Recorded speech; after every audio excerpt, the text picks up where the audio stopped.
Assalamualaikum warahmatullahi wabarakatuh. Kembali lagi dengan saya Rizky Wahyu Dermawan. Di sini kita akan menjelaskan dari eh, pertemuan yang selanjutnya. Kemarin kan kita telah membahas dari eh, najis. Kita saat ini akan membahas tentang hadas. Hadas itu apa? Sebelum memulai pelajaran pada pagi hari ini, kita berdoa kepada Tuhan Yang Maha Esa, semoga diberikan ilmu yang barokah dan manfaat bagi kita semua. Al-Fatihah.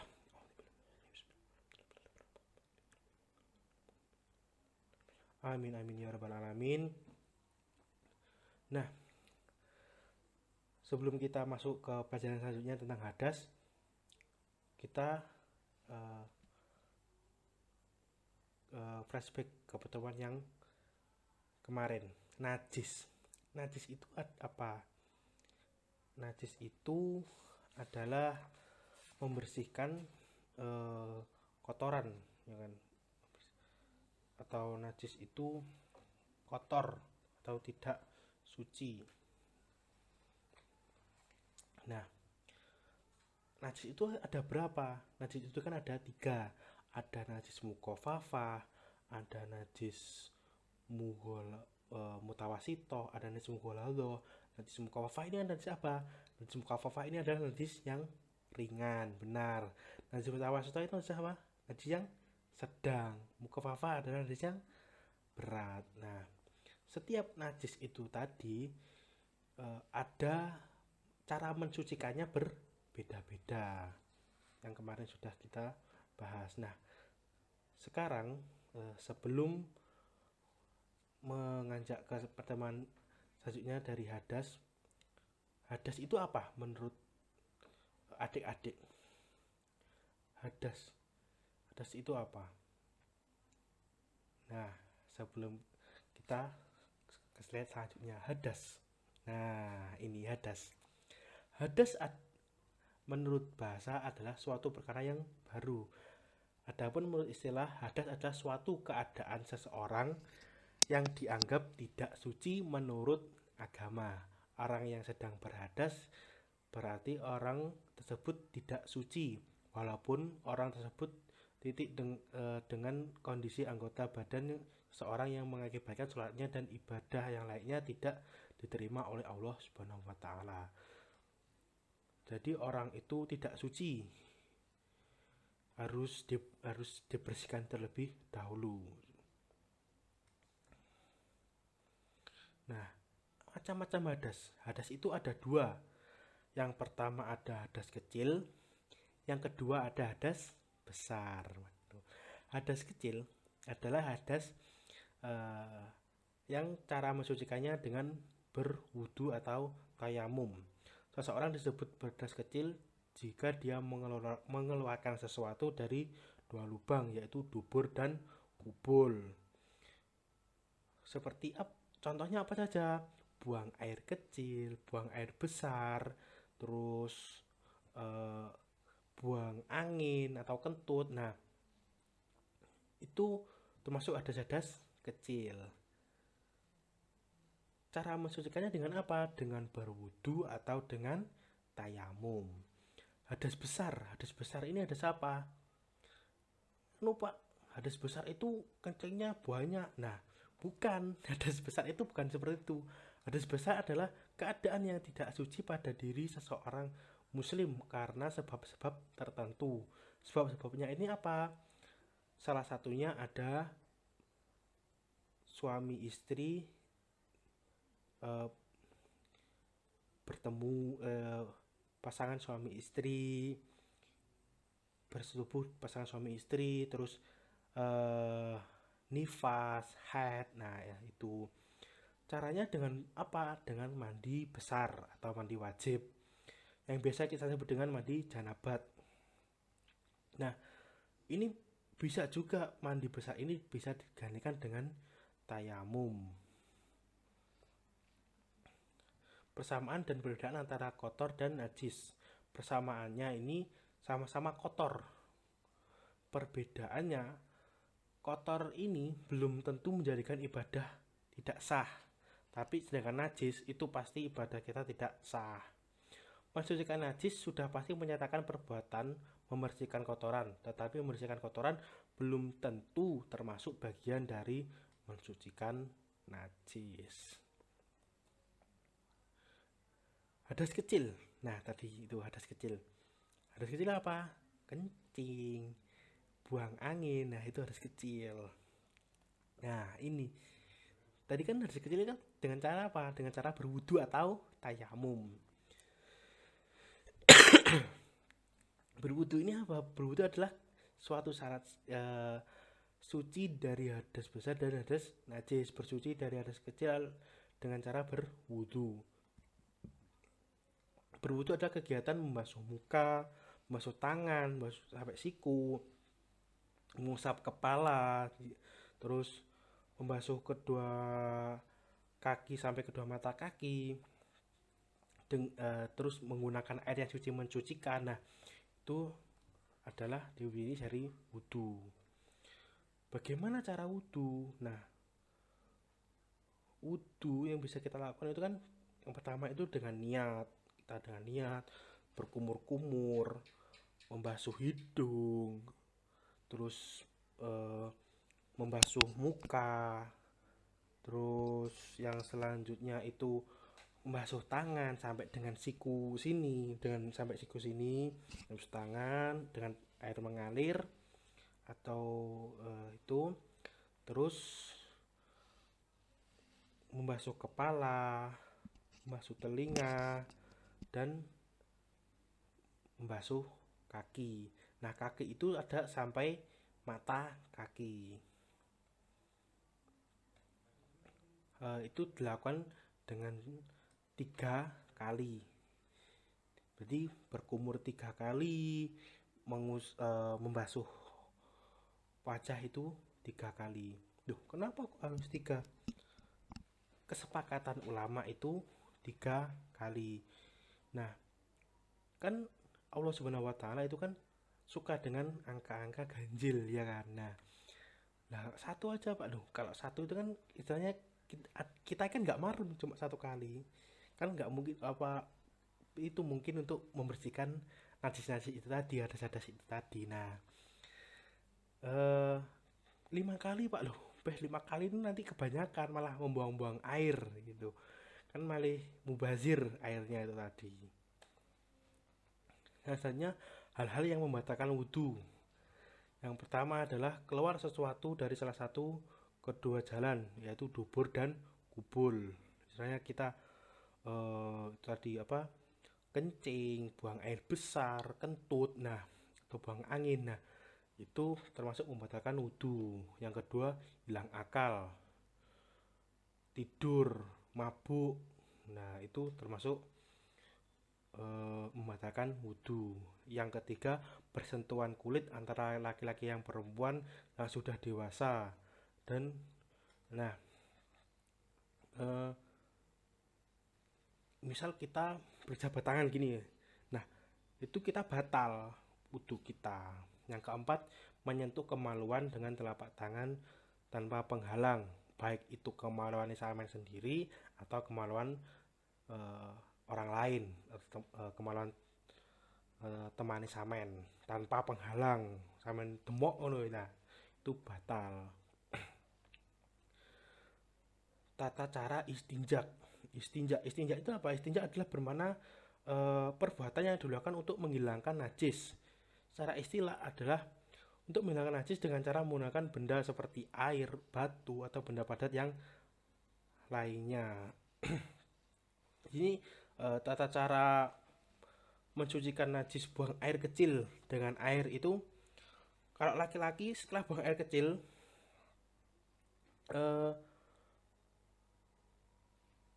tangan kanan, kalau digayung ya, tangan kanan ini megang gayung, tangan kiri ini membersihkan alat kelamin kita. Jadi tangan kiri membersihkan, terus yang tangan kanan itu menyirami. Sama dengan yang perempuan, dengan caranya seperti itu. Yang selanjutnya hadas besar. Hadas besar itu apa? Hadas besar adalah hadas keadaannya tidak suci pada diri seorang muslim karena sebab-sebab tertentu. Sebab tertentu itu apa saja? Bisa bersetubuh dengan suami istri, bisa haid, bisa nifas. Nah, itu adalah sebab-sebab tertentu. Caranya gimana? Dengan cara mandi besar atau mandi wajib. Yang biasa kita sebut dengan mandi janabat. Nah, itu biasanya kalau eh, tidak ada air, nah kita juga bisa dengan tayamum. Kan bisa kita dengan tayamum itu tadi. Sebab-sebab mandi wajib. Yang pertama adalah persetubuhan. Terjadi pertemuan antara kelamin laki-laki dan perempuan meskipun tidak menggunakan sperma. Antara suami istri ini, jadi kalau sudah bersetubuh antara suami istri, jadi kalau sudah bersetubuh itu wajib mandi wajib walaupun tidak mengeluarkan sperma. Yang kedua ada haid, darah yang keluar dari kemaluan wanita dalam keadaan sehat, bukan karena penyakit melahirkan atau pecahnya selaput darah. Kan kalau di wanita itu kan pasti akan istilahnya datang bulan. Nah, itu mens istilahnya. Nah, itu setelah setelah itu sudah selesai diwajibkan untuk mandi besar. Nifas, darah yang keluar dari kemaluan perempuan setelah melahirkan atau mengalami keguguran. Nah, beda darah ini tadi. Kalau haid ini darah kotor itu tadi. Kalau nifas ini darah yang setelah melahirkan atau mengalami keguguran tadi. Yang keempat yaitu sperma, air yang berwarna putih kental yang keluar dari kemaluan laki-laki dan kekuningan bagi perempuan. Kalau laki-laki kan putih kental, kalau perempuan itu agak kuning. Nah, keluarnya sperma karena persetubuhan atau mimpi basah. Nah, sama kalau mimpi basah gitu, misalnya kalau laki-laki kan tanda balik mimpi basah. Nah, itu sama harus wajib untuk mandi besar.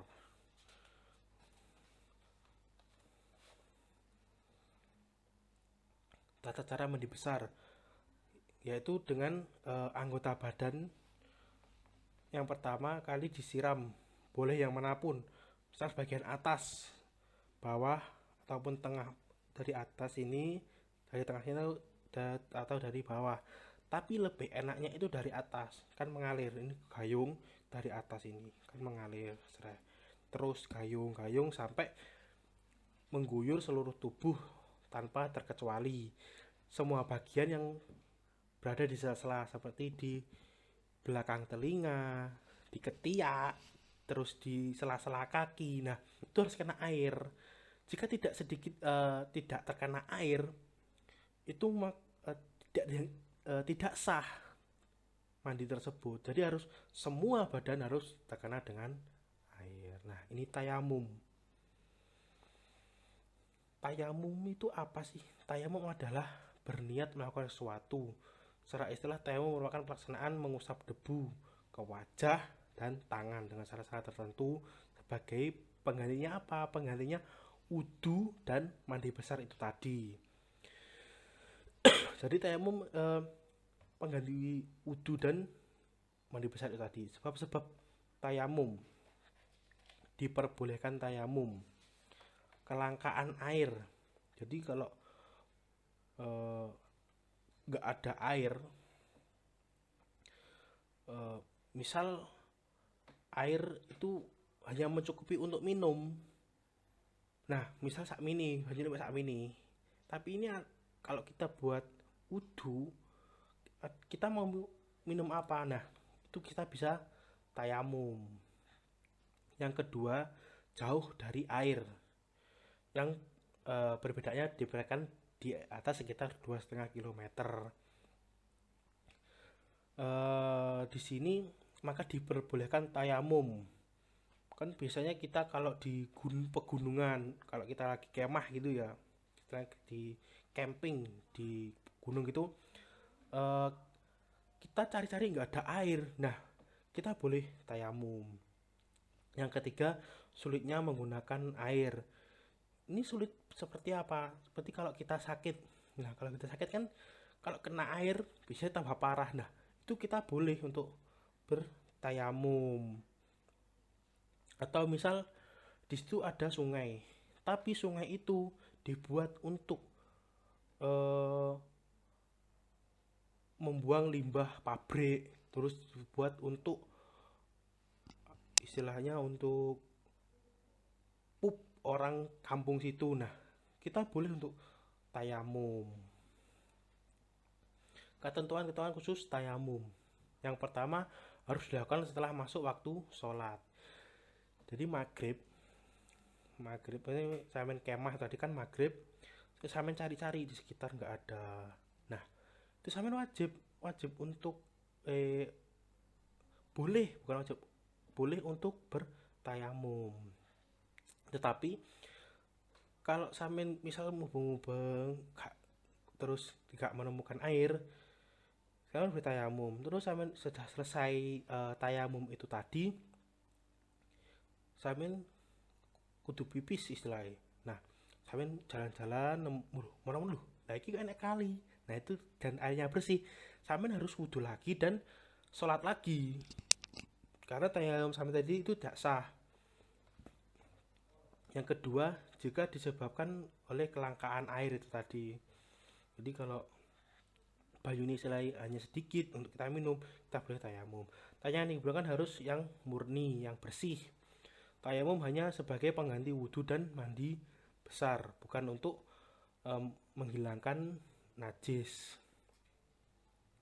Sebelum melakukan tayamum, jika memiliki najis harus disucikan terlebih dahulu, harus dibersihkan dulu dari najis itu. Tayamum hanya bisa dipergunakan untuk salah satu kali sholat wajib. Nah, sebenarnya tadi kan maghrib itu kan nggak ada, saya cari-cari nggak ada. Terus isya, waktu isya jam 7 loh, kok wis isya. Nah, samin itu cari tayamum lagi, samin tayamum lagi. Nah, jadi tayamum itu hanya untuk satu kali sholat wajib. Bagaimana sih cara tayamum itu? Nah, ini caranya.